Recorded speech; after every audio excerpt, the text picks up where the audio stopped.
안녕하세요. 썰처녀입니다. 구독과 좋아요는 썰처녀에게 큰 힘이 됩니다.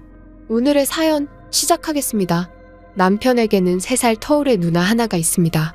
처음 시댁에 인사하러 갔던 날 시누이는 예쁜 조카만 기다린다고 말하면서 저를 반겨주셨습니다.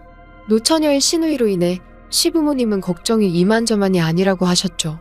시누이 자신은 결혼 생각이 없다면서 강아지만 옆에 있으면 된다 하고는 강아지를 껴안았습니다. 결혼은 필수가 아닌 선택이라고 생각해 시누이의 삶을 응원했습니다. 하지만 시누이의 강아지로 인해 온 집안이 발칵 뒤집어질 거라고는 아무도 예상하지 못했죠. 그 이야기에 대해 시작하겠습니다. 우리는 결혼한 지 1년이 되던 해 아들을 출산했고 아이 100일을 축하할 겸 집으로 시댁 식구들을 초대했습니다. 전화벨이 울려 받아보니 시누이였습니다. 강아지 혼자 집에 있으면 안 될 것 같아서 강아지도 데리고 가도 될까? 하고 묻더라고요. 데려오는 건 괜찮은데요. 아이가 많이 어려서 목줄이나 베란다에 넣어두어야 할 것 같은데 괜찮으세요? 하고 조심스럽게 물어보니 시누이는 그럼 내가 잘 케어할게 하셔서 알겠다고 했습니다. 잠시 후 시누이가 왔고 강아지는 처음 봤을 때보다 많이 성장해 목청이 엄청 커져서 놀랐습니다. 그런데 시누이의 손에는 목줄은커녕 아무것도 가져오지 않아 보였습니다. 하는 수 없이 베란다 쪽에 방석을 깔아주었습니다. 하지만 시누이는 베란다에 넣을 생각이 없어 보였고 거실에 강아지를 놓았습니다. 새로운 공간이니 강아지도 정신없이 계속 돌아다니더라고요. 그것도 신경 쓰이는데 누워있는 아이의 주변으로 맴돌면서 킁킁거려 너무 불안했습니다. 제 신경은 오로지 강아지에게 가 있었죠. 정신사납고해서 베란다로 강아지를 옮겼으면 좋겠다고 이야기했습니다. 하지만 시누이는 베란다는 춥잖아. 우리 강아지 감기 걸리면 어떡해? 하는 거예요. 저는 그럼 아이 옆에만 가지 않게 잘 좀 봐주세요. 다시 한번 말씀드렸죠. 잠시 물을 가지러 갔다 돌아오는데 강아지가 아이의 얼굴 쪽으로 다가갔고 너무 놀라 저도 모르게 소리를 질렀습니다. 강아지 역시 제 목소리에 놀랐는지 아이에게서 멀어지더라고요.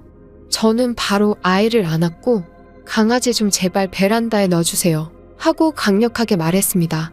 제 말을 들은 시누이는 올케 왜 이렇게 사람이 폭력적이야? 소리를 지르면 어떡해? 올케 소리에 강아지가 더 놀랬잖아.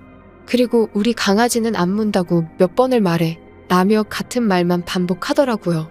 저는 안 문다고 해도 아이가 있으니 베란다에 넣어주셨으면 좋겠어요. 아니면 목줄을 해주시던가요? 라고 말했습니다. 시누이는 우리 강아지에 감기 걸리면 올케가 책임질 거야? 그리고 집에서 답답하게 목줄을 왜 하라고 해? 하며 소리쳤습니다. 제 말에 시누이는 기분 나쁘다며 집에 간다고 일어났고 시어머님은 별일도 아닌 거에 왜 이렇게 호들갑이냐고 중간에서 말리기 시작했습니다. 이게 별일이 아닌 건가요? 안 그래도 요즘 강아지 사고가 많은데 혹여나 제 아이가 강아지 때문에 다칠 생각을 하니 불안했습니다. 그래서 조심해달라고 처음부터 말씀드렸을 뿐인데 오히려 저를 이상한 사람처럼 만들더라고요. 시누이는 좋은 마음으로 왔는데 올케 때문에 기분 잡쳤어. 갈래. 하며 강아지를 데리고 집으로 나갔습니다. 저는 아이가 있어서 다칠까봐 걱정되었을 뿐이었는데 말이죠. 어머님은 오히려 저에게 애미야 심했다. 쟤 얼마나 교육이 잘 된 강아지인데? 하는 겁니다. 다들 저러니 내가 너무 심했나 싶었습니다. 그래서 먼저 시누이에게 제가 예민했던 것 같아요. 죄송해요. 라고 문자를 했고 시누이는 나도 순간 욱했던 것 같아. 미안해. 하고 답장이 오더라고요. 그날은 그렇게 지나갔습니다. 시간이 지나 김장하는 날이 다가왔습니다. 김장을 다 끝내고 어머님은 가는 길에 시누이네 들러 김치 좀 가져다 줘라 하시더라고요. 시누이 집에 도착해 벨을 눌러도 반응이 없어 전화를 걸었습니다. 잠깐 친구를 만나러 나왔다면서 비번을 알려줄 테니 식탁 위에 올려놔 달라고 하더라고요. 그래서 알겠다고 하고 문을 열고 들어가는데 어디선가 이상한 냄새가 코를 찔렀습니다. 거실로 들어서니 강아지가 여기저기 응가를 해놓았고 장판과 벽지 그리고 가구들이 다 뜯어져 있더라고요. 정말 이건 집이 아닌 난장판이 따로 없었습니다. 시누이가 살고 있는 집은 자기 집도 아닌데 이렇게 살아도 되나 싶을 정도로 방치되어 있었습니다. 저는 오래 있고 싶지도 않아 코를 막으면서 식탁 위에 김치만 두고 바로 나와 버렸습니다. 집에서 나오자마자 엘리베이터를 탔습니다. 엘리베이터 안에는 사람이 있었고 저와 눈이 마주친 아주머니는 미간을 찌푸리며 203호 살아요? 라며 물어보셨습니다. 저는 아니요, 손님이에요 하고 대답했죠. 아주머니는 손님이면 집주인 잘 알겠네? 그 집 여자한테 강아지 케어 좀 하라고 말 좀 해줘요. 어찌나 밤낮이고 울어대서 시끄러운지 진짜 머리가 아프다 못해 골이 울려요. 이 동네에서 유명해요. 키울 자신이 없으면 키우지를 말던지 하며 말을 흐렸습니다. 집안 꼴을 보니 시누이가 어떻게 케어하는지 안 봐도 뻔했죠. 저는 집주인분께 전달할게요. 대답하고 엘리베이터를 나왔습니다.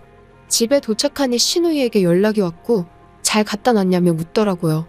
그래서 엘리베이터에서 만난 아주머니 이야기를 하니 시누이는 아휴, 진짜 우리 동네 사람들 얼마나 예민 떠는 줄 알아. 정말 내가 못 살겠다니까? 하며 대답했습니다. 시누이 집을 보고 강아지를 초대하거나 아이와 함께 두면 안 되겠다는 생각이 들었습니다. 새해가 되어 떡국을 먹자고 어머님께 연락이 왔습니다. 자연스럽게 우리 집에서 먹게 되었고 새해지만 남편은 예상치 못한 회사 일로 당일 출근을 해야 했습니다. 그리고 혹시나 강아지를 데려오실까봐 미리 시누이에게 이야기를 했습니다. 빌라 내의 규정이 바뀌면서 애완동물 출입 금지라고요. 시누이는 서운하다고 이야기했지만 어쩔 수 없지 하며 전화를 끊었습니다. 벨이 울려 마중 나갔는데 어머님 손에 시누이의 강아지가 있는 거죠. 너무 당황해. 어머님, 제가 형님께 연락드렸는데 저희 빌라 이젠 애완동물 출입 금지예요. 라고 말했습니다. 어머님은 키우는 것도 아니고 하루 잠깐 몇 시간만 있는 건 괜찮아. 그리고 얘 교육 잘 되어서 조용해. 라며 대답하셨습니다. 옆에 있던 시누이는 내가 안 된다고 했는데 엄마가 계속 데려가자 해서 데리고 왔지. 내가 정말 잘 볼게. 하는 겁니다. 이 정도면 일부러 저러나 싶었죠. 잠시 후 방에서 아이 울음소리가 들렸고 어머님은 자신이 아이에게 우유를 주겠다고 하셨습니다. 저는 주방에서 마저 음식 준비를 했고 아이의 울음소리는 멈추지 않았습니다. 기분이 이상해 거실로 달려 나왔습니다. 아이의 다리에는 피가 흐르고 있었습니다. 그때 얼마나 놀랐는지 지금까지도 생생합니다. 강아지가 아이를 물었는데 시누이와 어머님은 별일이 아니라고 하더라고요. 다리에서 피가 흐르고 있는데 뭔 소리예요? 지금 이 꼴을 보고도 별일 아니에요? 하고 소리쳤고 아이를 안고 얼른 응급실로 달려갔습니다. 다행히도 큰 문제는 없었습니다. 의사 선생님은 상처가 남을 수도 있으니 소독을 잘해주라고 했습니다. 그렇게 치료를 다 받고 남편에게 병원 갔던 내용을 전화로 알려주었죠.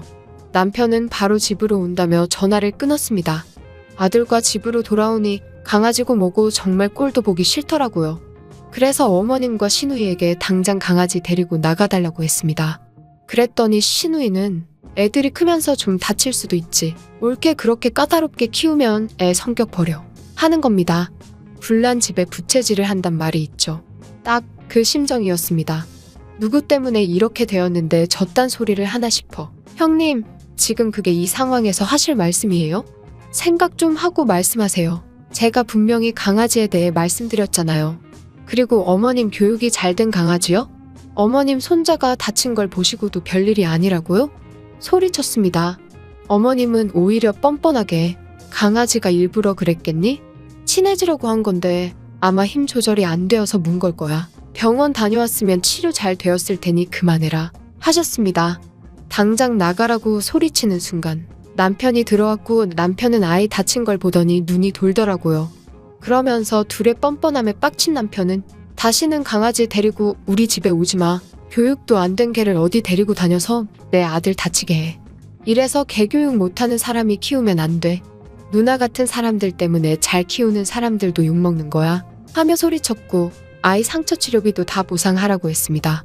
시누이는 그거 얼마 한다고 치사하게, 그리고 애들은 너무 깨끗하게 키우면 안 돼. 면역력도 생기게 키워야지. 라고 말도 안 되는 소리를 해댔습니다. 저도 동물은 사랑하지만 자신의 애완동물을 케어도 못하는 사람은 키우면 안 된다고 생각이 들었습니다. 시댁과는 그 사건 이후부터 한동안 연락하지 않았죠. 남편에게 소식을 전해 들으니 월세로 살고 있던 시누이 집을 주민들이 신고를 했고 집을 방문한 집주인은 시누이를 계약서 위반으로 고소했다고 하더라고요. 시누이는 여윳돈이 없어 신용대출까지 받은 뒤 집안 리모델링 및 손상된 가구들을 모두 해주고 쫓겨났다고 했습니다. 시누이는 결국 시댁으로 들어갔는데 개벌은 남 못 준다고 강아지 케어를 전혀 안 해서 어머님이 강아지 돌보다가 살이 10kg나 빠졌다고 하더라고요. 그래서 그 좋던 시누이와 어머님 사이가 틀어졌다나 뭐라나. 그리고 시어머니 댁 동네 주민들이 단체로 찾아와 당장 이 동네를 떠나라고 아우성쳤다고 합니다. 꼴의 엄마라고 자기 딸 감싸다가 20년 산 동네를 떠났다고 합니다. 시모는 노년의 노처녀 딸과 강아지와 함께 행복한 나날을 보내겠죠?